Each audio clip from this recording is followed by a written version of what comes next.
the things that I said when I ran for mayor in 2015 was my recent experience running a business. I said, I think government is great when it does the things that it's supposed to do, but we all know the jokes about government, about it being inefficient, about it being a bureaucracy. And again, with all apologies to our town employees who are here, who have to hear this all the time, and I'm sure they probably get thick skin about it at some point. Our town is efficient. And I don't mean that we run lean to the point of disaster. I mean, we're really good at what we do. And all you have to do is talk to some of our leaders in our town. I mean, our chief of police is here tonight, and he'll tell you, yeah, sure, I'd love to have 5 more officers, but can I get the job done with the ones I got? Yes, sir, I can. Or something very close to that. Because I've heard a response that's very much like that. I want us to run government like a business. And I know that business and government are not the same thing.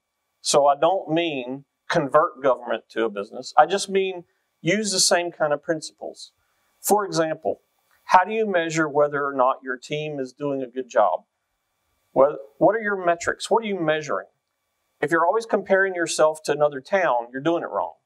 Because you can't do it that way in business. That's called a benchmark. That's not a metric. A metric is, could I do better? What did I do wrong? And how can I fix that tomorrow? What can I do better tomorrow? And this is part of the culture. This is why I really appreciate Drew, our town manager, the chiefs that we have, our department heads. They get this. This is part of the culture in APEC. And I'm not saying that it wasn't that way in the past, but this is a new embracing of what does it mean to constantly evaluate your performance in the recent past and then make improvements going forward. Feedback is important. Guess who the customers of a government are? They're all of us. We are the customers. And so when you think of people as your citizens as customers as opposed to complainers, it changes the way you approach your job. And I have an example of that later on tonight that I will share with you.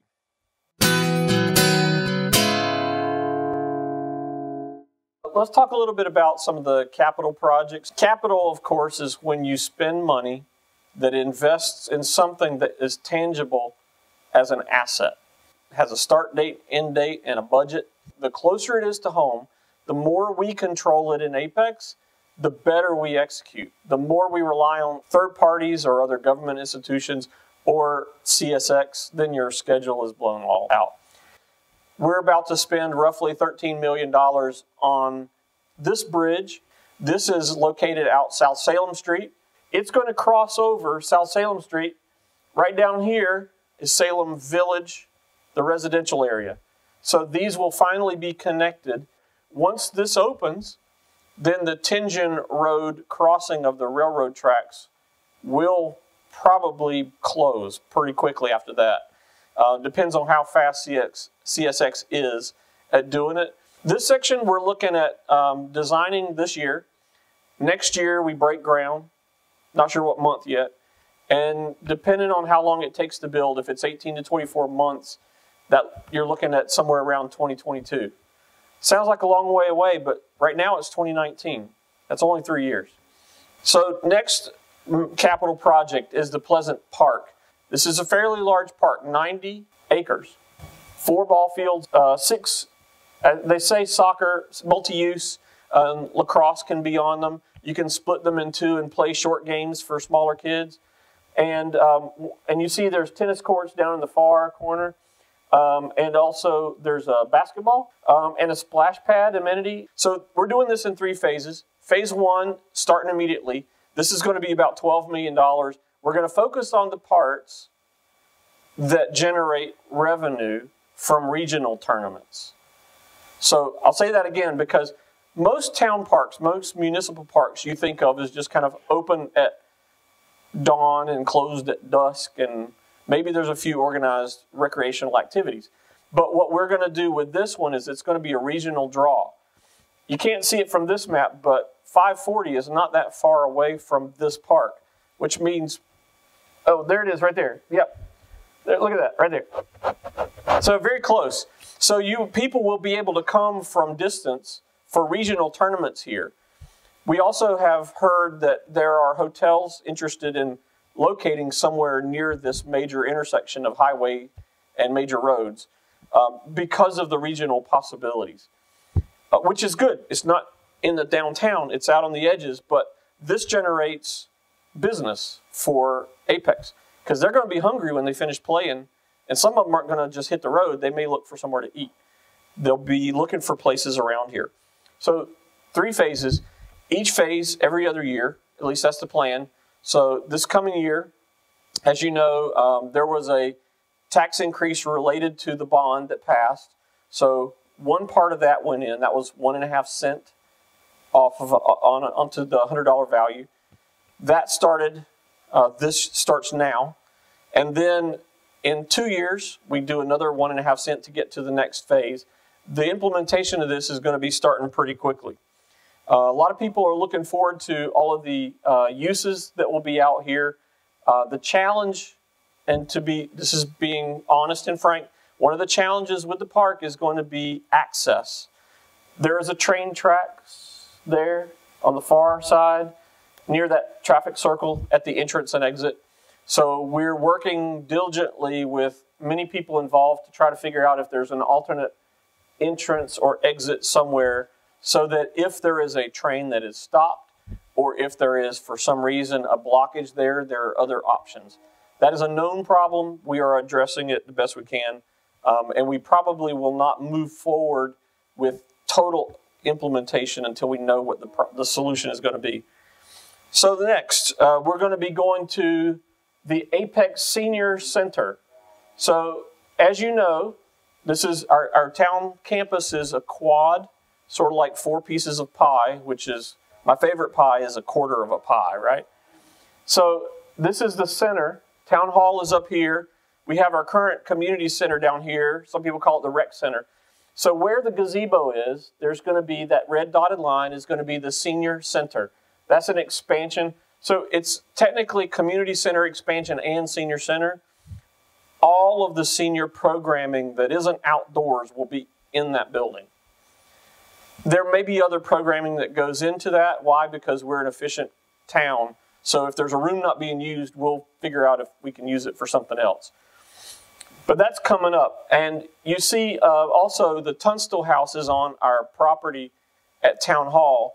There's an interesting story, but the short version is Mary Lee Tunstall. Did I get the name right? Mary Lee Tunstall used to live here and own all of this. She sold that property to the town so that we could have an actual town campus with life rights in the house. Now, she's passed on. The house has been in the town's care for several years. You can see that it's been boarded up for protection. We do annual maintenance to prevent it from decay, but we haven't spent any money rehabbing it. One of the things that we're looking at doing, and we've been exploring, is, first of all, before we restore, we kind of want to know how are we going to use it. We don't want to tear it down. Does anybody want to see it torn down? It's a pretty house. If you accept for the aging that it's showing, it could be rehabilitated and be a very beautiful house. We have the opportunity to preserve this part of history in APEC. Let's go on to the street resurfacing. So you saw me mention the rejuvenation of the streets. Think of this like a top coat on your car, a clear coat on your car, the glaze on your donut. Yeah. So this sort of pinkish liquid gets on, you put it down on the asphalt, and it kind of sits in there, and it actually helps prevent aging. By treating this way, we actually extend the life of the street.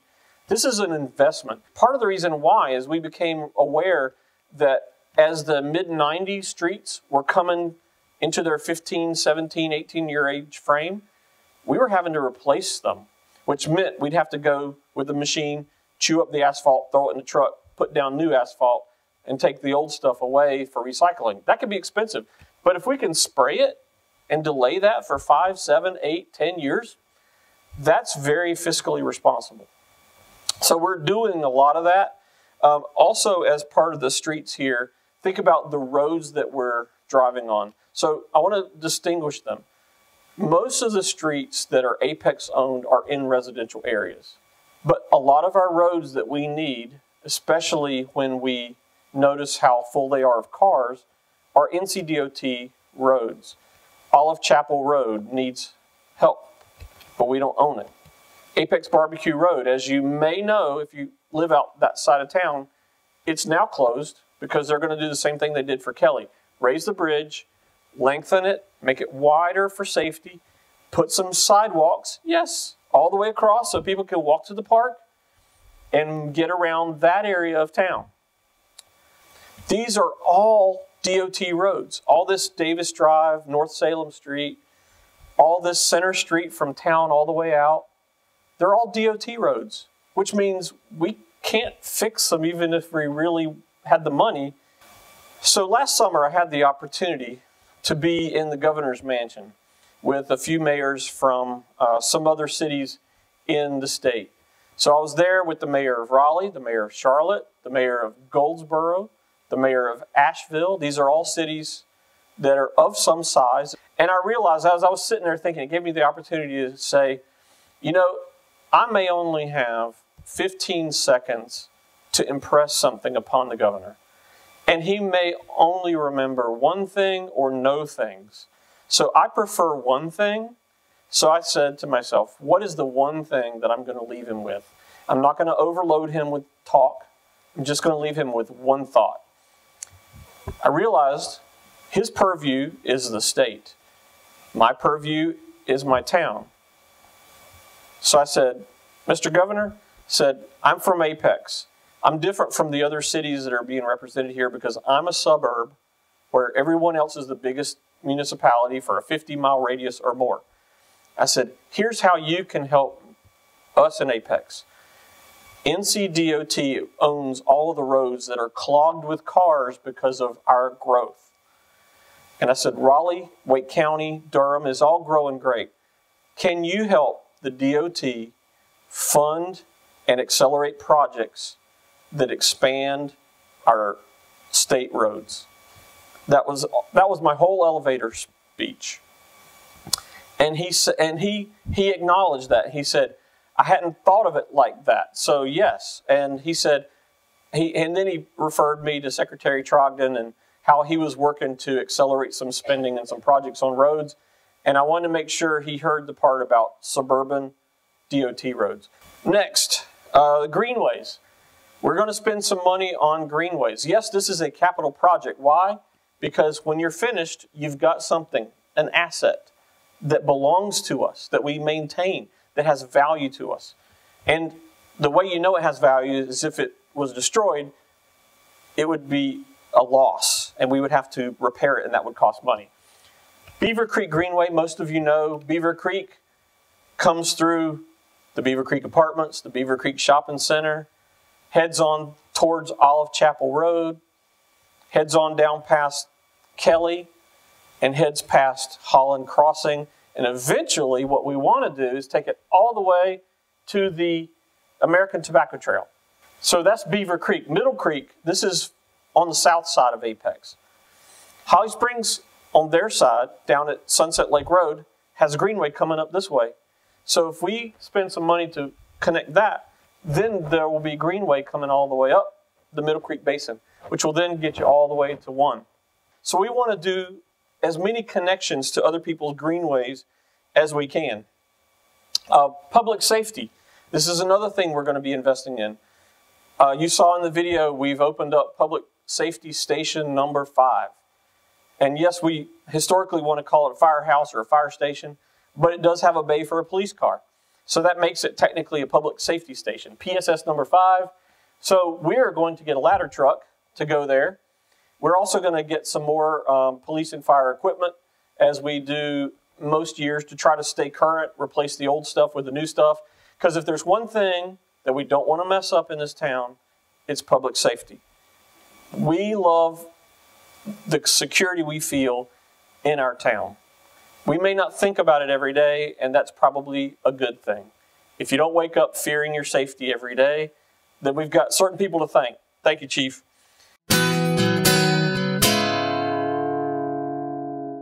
So I talked to the Chamber of Commerce yesterday morning, a version of what I'm doing right now.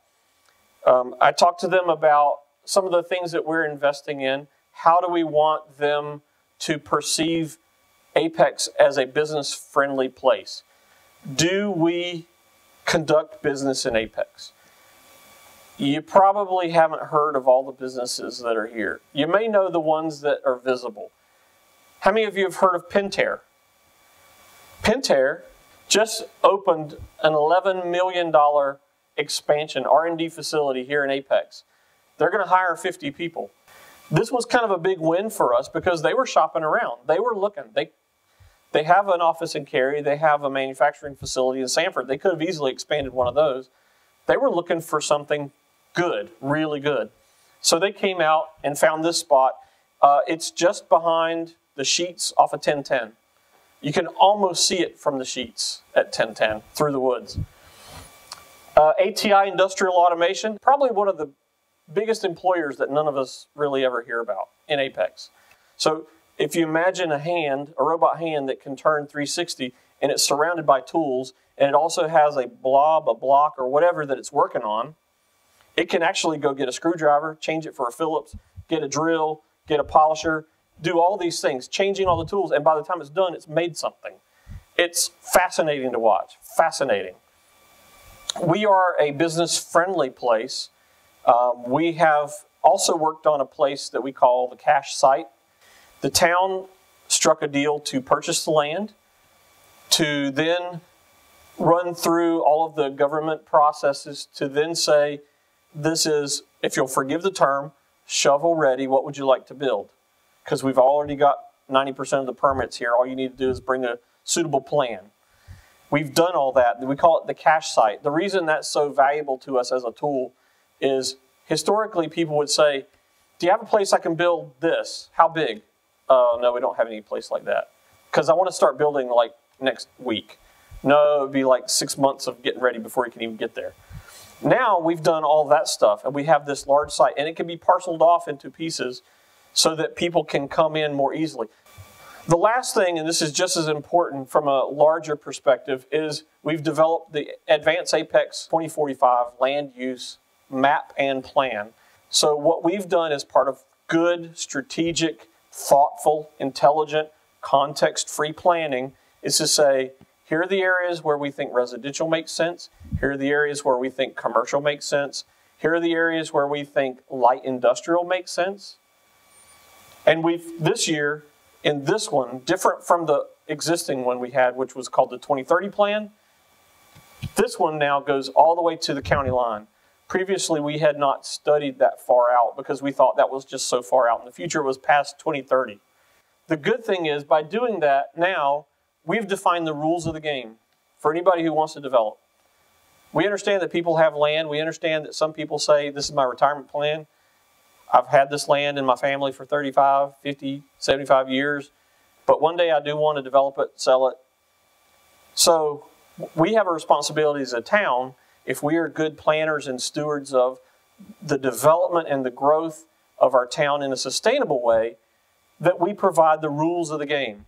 Nobody likes to play Monopoly and find out that you could have rolled doubles to get out of jail, or that you could have paid $500 and get out early, because the rules are just changing. You don't play that way. You have to know the rules. What are the rules for free parking? What are the rules for jail before you start playing?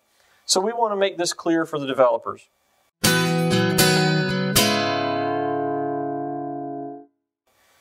So we're at $63 million. Our income is strong in the town of APEC. What that means is our economy is good. Our base tax value here is good. You know that when you look at your land value, you pull it up on Zillow or you pull it up on something, Wake County tax maps, and you look and go, wow, that's what they say my land is worth, and that's what they say my house is worth, and the whole thing is worth this. And I know that my realtor says, man, I can get probably 10% more than that if I put it up for sale today.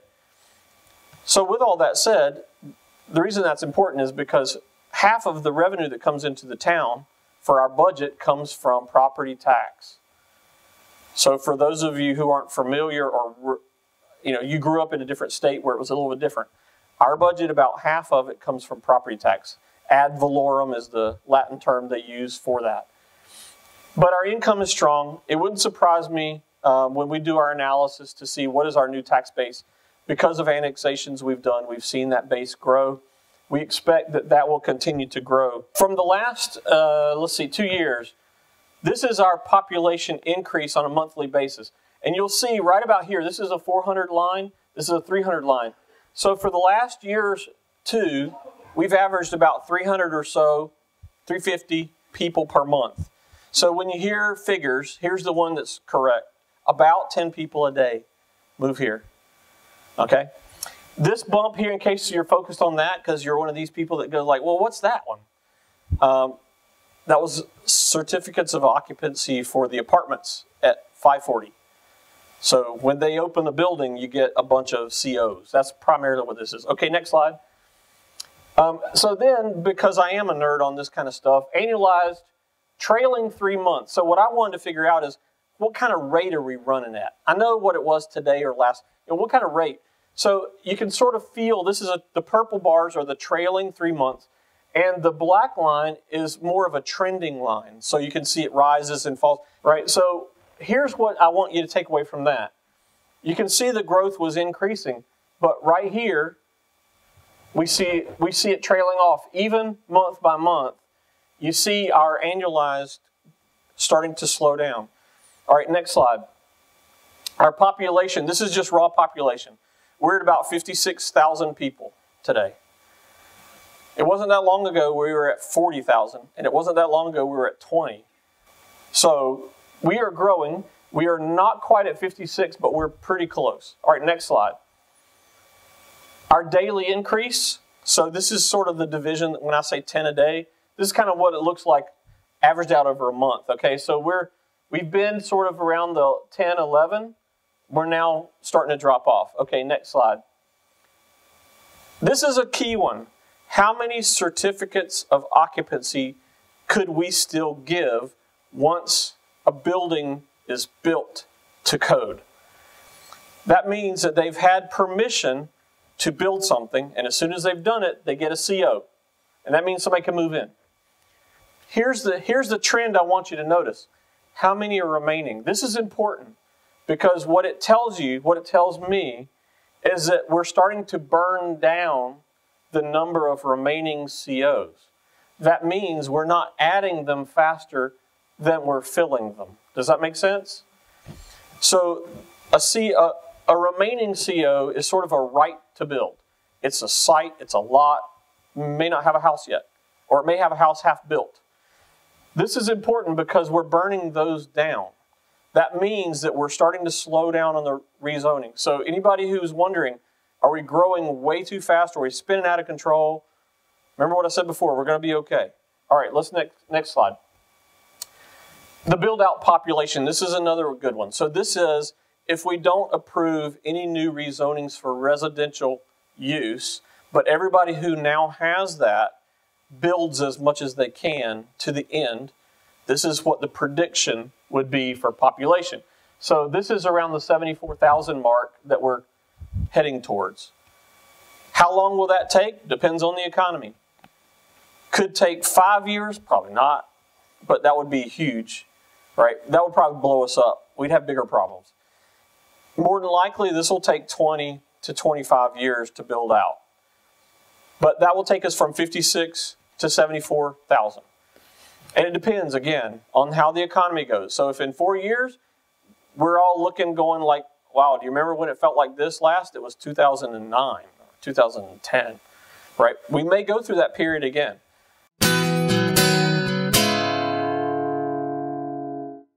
I want to mitigate the risks. Why is that? Because there's a risk of being too exuberant in a time when things are going well that will cause you to be in a precarious position when things aren't so good. I'm not trying to be bearish. I'm not trying to be pessimistic. But I also want to protect us from whatever calamity. And I'm not predicting calamity, and I don't want to sound like a downer. But I also know as a business person that caution, especially when exercised thoughtfully, is good. Second, focus on priorities. There are things that we are meant to do as a town. I want to make sure that we focus on those, don't lose sight of what's important. When our citizens say that I would like to be able to turn left out of my neighborhood, thank you very much, is that too much to ask? That they know that we're trying to help them solve that problem. And if it means that we can put a roundabout or a turn lane or a light signal, we'll try to find a way to do that because that's important. If it means we have to work with the DOT because that road is owned by the DOT, then we'll do that. But we need to focus on those. Third bullet, invest in our number one complaint. You heard what I said before. Our number one complaint was in APEC. This is a survey from the people of APEC. Getting around town, transportation, mobility, crossing the street even, right? That's part of it. I want to know that I've got a crosswalk. I want to get across safely. You saw the one I did at the Laurel Park, right? Do you know what we did at the Laurel Park? A lot of you don't realize. Here's part of the problem that we face there. School sits in Cary. Residential across the street sits in Apex. Road owned by the state.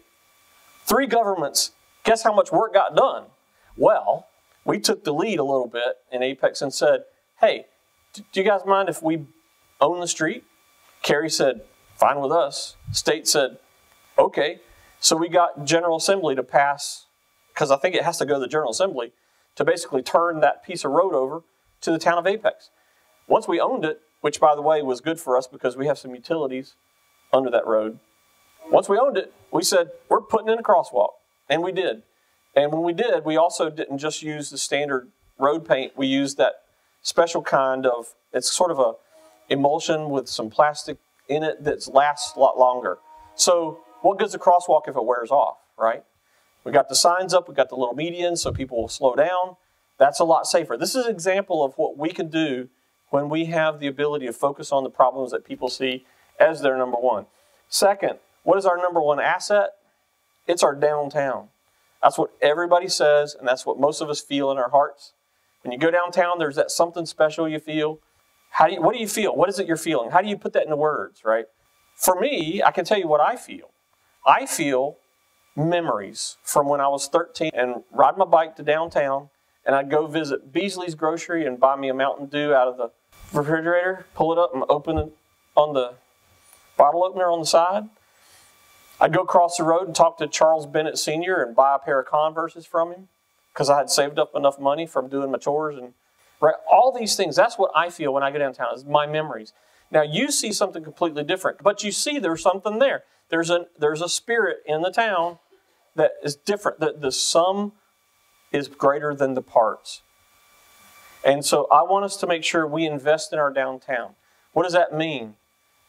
Okay, what does that mean? Our lane is infrastructure. So street, sidewalk, making sure that it's safe for people, crossings, making sure that if a building is built, that it meets the character of the downtown.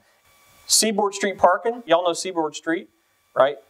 That piece of asphalt with that dirt bank, we're going to cut into that hill, not because we own it, because we negotiated and negotiated and negotiated with CSX, who owns it.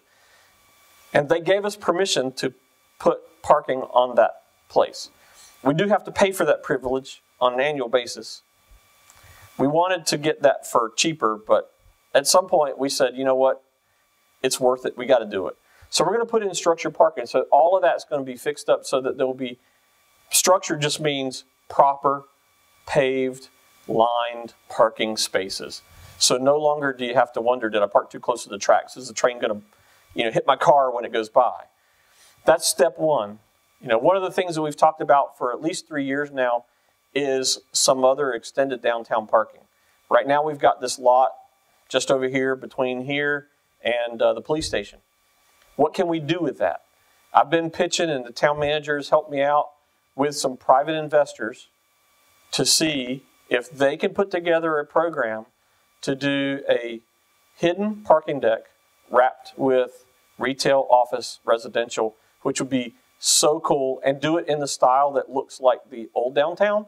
It'll actually expand our downtown down Saunders, create places who people who will say, I want to live downtown, they'll have an option to do that.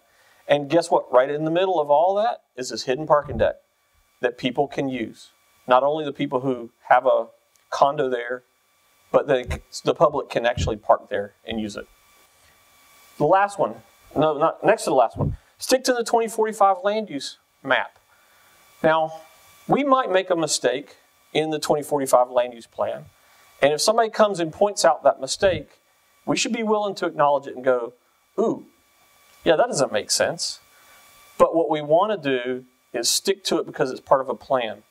And unless they can convince the town council that there's a mistake in the plan, we shouldn't just willy-nilly change it. Why?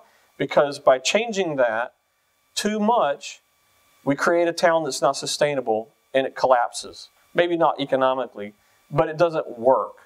You know, people don't like what's next to them, right? So we have to be careful when we consider what happens to the 2045 land use map. It's been a very public process for 18 months to get this right. So nobody can say they haven't had an opportunity for input. The last one, this is a good year to hold our existing tax rate where it is. We know we're going to raise taxes next year for phase 2 of the Pleasant Plains Park and the Parks Bond in general. Let's hold the tax rate right where it is. We know we're going to get at least $3 million additional revenue. Our budget will probably be, I'm guessing here, so town manager, you know, it's not far off, but I think we'll be somewhere around the $66 million budget. I'd like to make sure that a large part of whatever that is doesn't just get spread like peanut butter across our budget, but focuses on some of our #1 things, complaints and assets. Why is that? Because I want next year to be better than this year.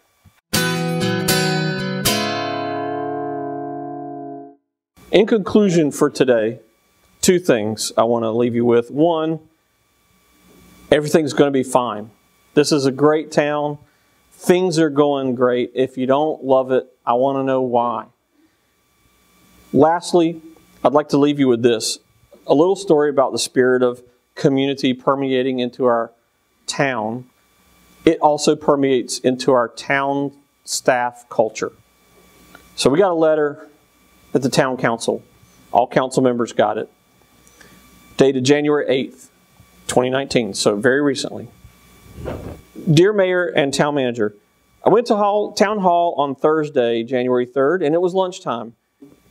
We didn't quite know where to start, and we just walked into an office, and it just happened to belong to Gene Weatherman.